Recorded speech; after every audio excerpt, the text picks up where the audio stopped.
오늘은 여름만 되면 무좀으로 고생하시는 분들을 위해 도움이 될 만한 정보를 가지고 왔습니다. 무좀은 겨울에는 좀 잠잠했다가 고온 다습한 여름만 되면 더 심해집니다. 거기다 무좀균은 전염력도 아주 강해서 가족들한테까지 다 옮기게 되는데요. 더 무서운 것은 무좀은 치료가 잘 안 된다는 겁니다. 뿐만 아니라 이제 끝인가 하면 다시 재발하는 재발률도 아주 높다고 하는데요. 그래서 준비했습니다. 병원 치료를 받으면서도 이것을 해야 무좀균을 가족들한테 퍼뜨리지 않고 더 빠르게 퇴치할 수 있습니다. 바로 소금과 이것만 있으면 여름에 날뛰는 무좀균 확실하게 잡을 수 있습니다. 껍질이 벗겨지고 근질근질한 발가락 무좀, 누렇게 두꺼워진 발톱 무좀이 있다면 이번 영상 꼭 보시길 권해드립니다. 그 이야기 지금 시작합니다. 안녕하십니까. 노년생활정보의 모든 것 조회사 정성시대입니다. 요즘 혹시 TV를 보시거나 가만히 앉아 계실 때 손이 자꾸 발가락 사이로 들락날락 하고 계신 건 아니신가요? 나도 모르게 손이 발가락 사이를 자주 들락거린다면 그건 무좀균 때문일 수 있습니다. 그런데 그게 그런 것 같습니다. 발은 아무리 깨끗하게 씻었어도 손가락이 발가락 사이를 드나드는 모양새는 좋아 보이지 않습니다. 그렇더라도 어쩔 수 없습니다. 왜냐? 무좀이 있다면 미치고 팔짝 뛸 정도로 가려워서 참을 수가 없기 때문입니다. 전문가들은 발 무좀은 백선이라 불리는 곰팡이균에 의해 발생하고 피부질환과 가려움증을 유발한다고 했습니다. 뿐만 아니라 발가락 사이와 발바닥의 피부 껍질이 벗겨지고 갈라지면서 진물이 흐르고 가렵게 만든다고 했는데요. 무좀은 일반적으로 발가락 사이에서 시작해 발톱과 발 전체로 퍼진다는 겁니다. 그렇기 때문에 발가락에 있던 무좀균은 발톱에까지 번져서 발톱을 누렇고 두꺼워지게 만듭니다. 뿐만 아니라 무좀은 전염성이 강합니다. 그래서 가족 한 명이 걸리면 온 가족이 다 전염되고 가까운 지인들한테까지 퍼뜨리게 되는데요. 그 이유는 무좀에 걸린 사람이 사용하던 타올, 신발, 양말, 손톱깎이 이런 경로로 전염되고 특히 욕실화, 욕실 매트, 발걸레를 통해서도 쉽게 전염된다고 하는데요. 그렇기 때문에 무좀이 있다면 이런 것은 함께 사용하면 안 됩니다.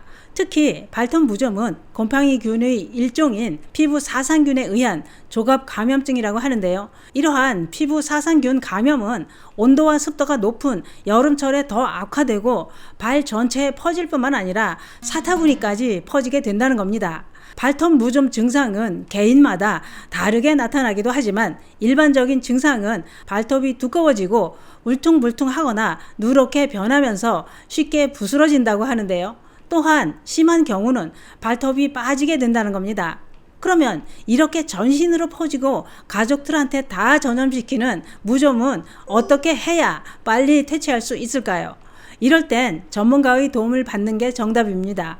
전문가들은 발톱에까지 번진 무좀은 빨리 낫지 않는다고 했습니다. 그래서 장기간 꾸준한 치료가 필요하다고 했는데요.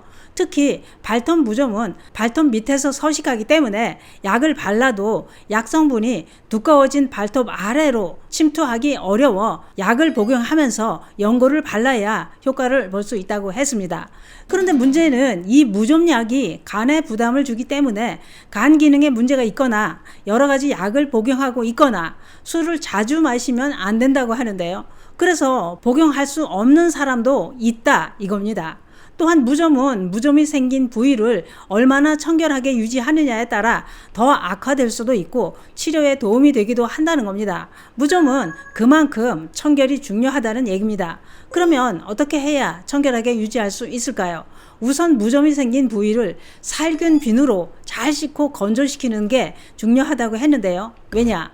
습기가 있으면 무좀균인 곰팡이의 성장을 촉진시켜 무좀을 더 악화시키기 때문이라는 겁니다.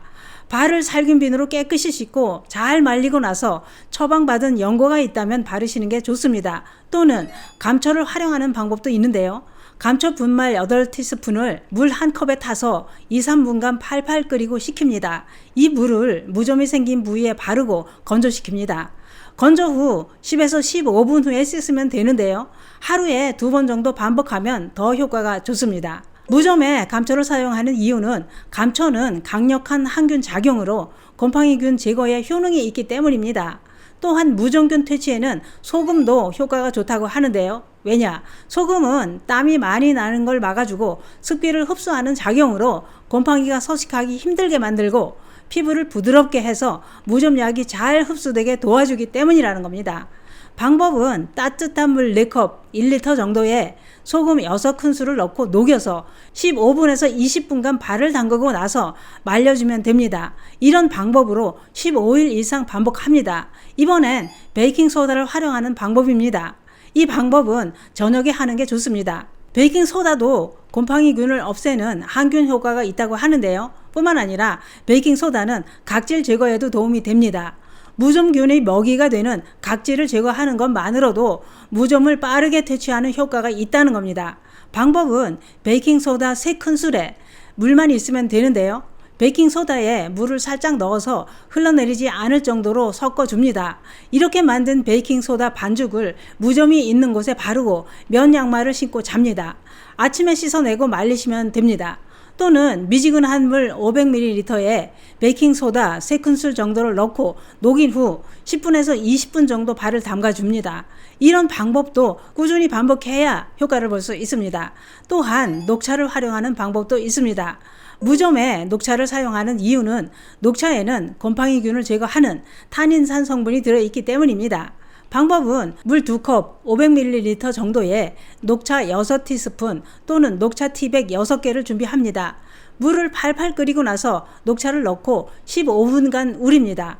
따뜻하게 식혀서 15분에서 20분간 발을 담그고 나서 말려줍니다.